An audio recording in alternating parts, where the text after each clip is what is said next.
আজি অনুশীলনী 8 6 নম্বৰ কুৱেশ্যনটো কৰিম তো 6 নম্বৰটোত কৈছে দুখন দোকানত এটা বস্তুৰ বাৰ্তা এনে ধৰণৰ প্ৰথমখনত 20% 15% 15% আৰু দ্বিতীয় দোকানখনত 50%। তো কোনখন দোকানত বস্তুবিধ কিনিলে গ্ৰাহক এজনৰ লাভ হ'ব। তো দুখন দোকান আছে, এখন দোকানে 3বাৰ ৰেহাই দিয়ে আৰু এখন দোকানে অনলি এবাৰেই ৰেহাই দিয়ে। এতিয়া আমাক সুধিছে যে কোনখন দোকানে বেছিকৈ ৰেহাই দিব বা কোনখন দোকানৰ পৰা বস্তু কিনিলে গ্ৰাহকজনৰ বেছি লাভ হ'ব। তাৰমানে এই প্ৰথম দোকানখনে এটা বস্তু এবাৰ 20% ৰেহাই দিব, তাৰপিছত সেই দামটোৰ ওপৰত আকৌ 15% ৰেহাই দিব, তাৰপিছত আকৌ 15% ৰেহাই দিব। দ্বিতীয় দোকানখনে ডাইৰেক্টলি এবাৰেই 50% ৰেহাই দিব। তো কোনখন দোকানত বেছি ৰেহাই দিব সেইটো উলিয়াব লাগে। তো ইয়াৰ বাবে আমি প্ৰথমে যিটো আমাৰ বস্তুটোৰ দাম, সেই দামটো আমি ধৰি ল'ব লাগিব। দামটো আমি 100 টকা বুলি ধৰি ল'ম। দামটো ধৰাৰ পিছত আমি যিটো দিয়া আছে সেইটো কৰিম। তো ধৰো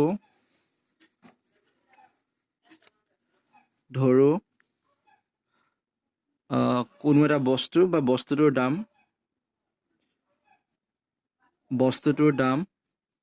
100 টকা। তো বস্তুটোৰ দাম আমি 100 টকা ধৰি ল'ম। এতিয়া প্ৰশ্নমতে 100 টকাত ফাৰ্ষ্ট যিখন প্ৰথম দোকানখন আছে, প্ৰথম দোকানখনে ৰেহাই দিয়ে কিমান 20%, অৰ্থাৎ 100 টকাত 20% ৰেহাই দিয়ে। তো 100 টকাৰ 20%, 100 টকাৰ 20% ৰেহাই দিয়ে। প্ৰথমে আমি 100 টকাৰ 20% কিমান হয় সেইটো উলিয়াই ল'ম, তাৰ পৰা 100 পৰা মাইনাছ কৰি দিম।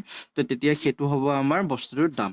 তো 100 টকাৰ 20% 20 টকা হ'ব, সেইটো আমি চবেই জানো। তো উলিয়াব যদি বিচাৰোঁ 100/20/100। তো এইটোতো কাটা গ'ল, বাকী ৰ'ল 20 টকা। অৰ্থাৎ 100 টকাৰ 20% 20 টকা। এতেকে বস্তুটোৰ দাম হ'ব 20% ৰেহাই দিয়াৰ পিছত বস্তুটোৰ দাম অলপ লম্বা হ'ব কিন্তু একেবাৰে সহজ। তো বস্তুটোৰ দাম হ'ব 100 - 20, অৰ্থাৎ 80 টকা। তো প্ৰথম দোকানখনে এবাৰ ৰেহাই দিয়াৰ পিছত, অৰ্থাৎ প্ৰথম 20% ৰেহাই দিয়াৰ পিছত বস্তুটোৰ দাম হৈ যাব 80 টকা। এতিয়া এই 80 টকাত আকৌ প্ৰথম দোকানখনে 15% ৰেহাই দিব, অৰ্থাৎ 80 টকাৰ 15% উলিয়াব লাগিব আৰু যিমান ওলাব সেইটো আমি 80 পৰা আকৌ বিয়োগ কৰিব লাগিব। আকৌ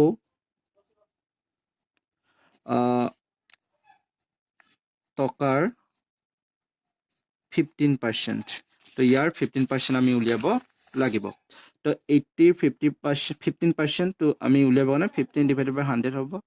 তো এইটো কেঞ্চেল গ'ল। তাৰপিছত 2 × 5 = 10, এইটো 3বাৰ কাটা গ'ল, 5ৰে এইটো ইয়াক 4বাৰ কাটা গ'ল, অৰ্থাৎ 12 টকা।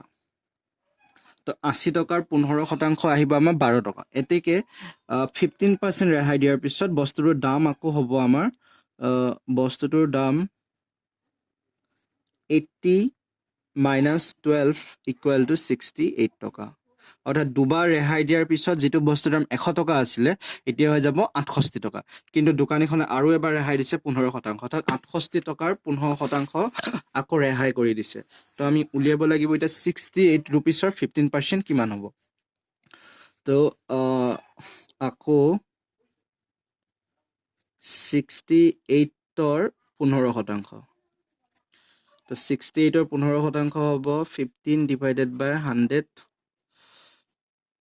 তো এইটো যদি আমি কাটা যাব, এইটো কাটা গ'লে 5ৰে কাটা যাব, 5 20 × 100 হ'ব, 5 × 3 = 15। তাৰপিছত ইফালে যদি চাওঁ আমি আৰু এইটো 4 কাটা যাব, 4 × 5 = 20। তো এইটো কাটা গ'লে 4 × 4 4 × 7 = 28। তো এইটো আমি হৰণ কৰিব লাগিব 17 পূৰণ 3/5। তো 51/5। তো এইটো যদি আমি ডিভাইড কৰোঁ আমাৰ এনচাৰ আহিব 10.2, অৰ্থাৎ 10 টকা 20 পইচা হ'ব 68ৰ 15%। এতিয়া আমি এইটো বিয়োগ কৰিম ইয়াৰ পৰা, মানে 68 টকাৰ পৰা। গতিকে 68ৰ পৰা 10.2 যেতিয়া বিয়োগ কৰিম আমাৰ বাকী ৰ'ব 57.8 টকা। অৰ্থাৎ একে লাষ্টত বস্তুটোৰ দাম হৈ যাব 57.8 টকা। এতিয়া প্ৰথম দোকানখনে 3বাৰ ৰেহাই দিয়াৰ পিছত বস্তুটোৰ দাম হয় ইমান টকা। এতিয়া যিখন দ্বিতীয় দোকান আছে, দ্বিতীয় দোকানখনে এবাৰে ৰেহাই দিয়ে আৰু সেইটো হৈছে আমাৰ 15%। তো দ্বিতীয় দোকানখনৰ বাবে তো এইটো যদি আমি কৰোঁ তো দ্বিতীয় দোকানখনৰ বাবে কি হ'ব 100 টকাৰ 50%, তো 100 টকাৰ 50% 50 টকাই হয় 100 minus 50 divided by 100, তো এইটো কাটা গ'ল তো 100 টকাৰ 50% আহিলে আমাৰ 50 টকা তো বস্তুটোৰ দাম হ'ব দ্বিতীয় দোকানখনৰ ৰেহাই দিয়াৰ পিছত এতেকে বস্তুটোৰ দাম 50% ৰেহাই দিয়াৰ পিছত বস্তুটোৰ দাম হ'ব 100 minus 50 equal to 50 টকা অৰ্থাৎ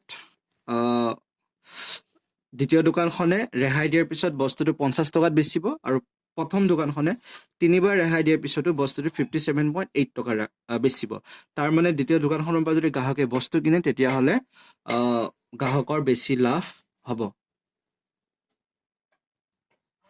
তো তাৰ পিছত আমি 7 নম্বৰটো কৰিম 20% আৰু 10% বাৰ্তাৰ সমতুল্য বাৰ্তা নিৰ্ণয় কৰা তাৰ মানে ৰেহাই আমাক বাৰ্তা মানে ৰেহাই তো দুটা ৰেহাই দিয়া আছে এটা 20% 10% তো এই দুইটা 20% আৰু 10% মানে কিমান পাৰ্চেন্টৰ সমান হয় দুইটাকে যদি আমি জয়েন কৰো তো কিমান পাৰ্চেন্ট ৰেহাই হ'ব এই দুটাই যিমান ৰেহাই দিয়ে তো তাৰ সমান এটা বনাব লাগে তো হেতু কৰিবৰ কাৰণে আমি কি প্ৰথমে এটোটো আমি 100 ধৰি ল'ব লাগিব ধৰো মূল টকা বা মূল ধন যি ধৰা 100 ধৰিব পাৰা মুঠ পৰিমাণে ধৰিম 7 নম্বৰটো ধৰো মুঠ টকা বা মুঠ পৰিমাণ 100 ধৰিলো তো কি কৰিছে দুটা ৰেহাই দিছে 100 20% তো 100 20% 20 আহিব গতিকে 100 20% এইটো কৰিলে আমাৰ পৰৰ কাৰণে পূৰণ আহিব 20 divided by 100 এইটো কাটা গ'ল বাকি ৰব 20 তো 100 পৰা 20 যেতিয়া যাব মানে 20% ৰেহাই দিয়াৰ পাছত তো বাকি ৰব আমাৰ 80 এতিয়া আকৌ কি কৰিছে আৰু এটা ৰেহাই দিছে 10% তো 80 10% তো 80 10% হ'ব আকৌ 80 10% 80 10% 80 10% হ'ব 10 divided by 100 তো এইটো কাটা গ'ল এইটো কাটা গ'ল এইটো কাটা গ'ল 8 টকা তো 8 এতেকে আকৌ 10% ৰেহাই দিয়াৰ পাছত বস্তুটোৰ দাম হ'ব 80 minus 8 অৰ্থাৎ 72 বস্তুটোৰ ওপৰত দুবাৰ ৰেহাই দিয়াৰ পিছত বস্তুটোৰ দাম থাকিব 72 অৰ্থাৎ 20% 10% ৰেহাই দিয়াৰ পাছত 72 হ'ব এতিয়া খুদিছে যে এই 20% আৰু 10% টো কোনটোৰ সমতুল্য হ'ব যদিহে আমি বস্তুৰ টোটাল দাম চাও 100 টকা বা 100 তাৰ পিছত 72 তাৰ মানে ডিফাৰেন্সটো কিমান আছে তো টোটাল যদি আমি ডিফাৰেন্সটো উলিয়াও বা মুঠ ৰেহাই উলিয়াও তো মুঠ ৰেহাই হ'ব ফাৰ্স্ট আসলে 100 ৰেহাই দিয়াৰ পিছত 72 টকা হৈ গ'ল গতিকে আমি 100 ৰ পৰা যদি 72 টো মাইনাস কৰো আমাৰ आंसर আহিব 28 তাৰ মানে মুঠ ৰেহাই হৈছে 28 তো 100 ৰ ভিতৰত 28 ৰেহাই হোৱা মানে 28% ৰেহাই হৈছে তো এটো পৰা আমি গম পাম যে 20% আৰু 10% বাৰ্তাৰ মুঠ বাৰ্তাৰ সমতুল্য বাৰ্তা হ'ব